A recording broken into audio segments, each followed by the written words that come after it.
დღეს პრემიერ-მინისტრმა თქვა, რომ საპარლამენტო არჩევნების შედეგების გაუმჯობესება მოხდება ადგილობრივ არჩევნებზეო.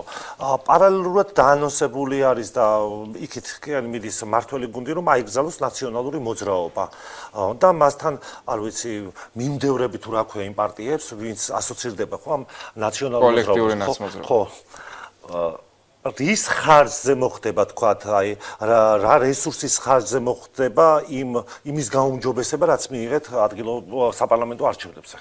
პრემიერ-მინისტრი ირაკლი კობახიძეს დღეს ჰქონდა წარდგენა სულხან თამაზაშვილის აჭარაში და შემდეგ უსმენდი ძალიან მნიშვნელოვანი გზავნილი იყო, რომ ჩვენ ვაპირებთ დამაჯერებელ გამარჯვებას 64-ვე მუნიციპალიტეტში, ვაპირებთ რომ მოვიგოთ როგორც მერების არჩევნები, ისე საკრებულოების არჩევნები 26 ოქტომბერს რა მხარდაჭერაც ჰქონდა ჩვენი მოქალაქეების მხრიდან, აუცილებელი არის რომ კიდევ უფრო გავაუმჯობესოთ ეს შედეგი. ზოგადად კოლექტიური ნაცმოძრაობა ისეთ აკრძალული არის ჩვენი საზოგადოების მხრიდან, ამ ყველაფერს სჭირდება სამართლებრივი კვალიფიკაცია. ამის გამო არის შექმნილი საგამოძიებო კომისია პარლამენტში, რომელსაც გარკვეული ეს ჯგუფები უცხადებენ ბოიკოტს, თუმცა აუცილებელი არის რომ არსებობდეს კვალიფიკაცია იმ დანაშაულებრივი რეჟიმის კუთხით და შესაბამისად თუ კი რომელიმე პარტია ჩაჯდება ამ კრიტერიუმებში, რა თქმა უნდა, მას შეეზღუდება ის საქმიანობა, რომელსაც წლების განმავლობაში ახორციელებდა.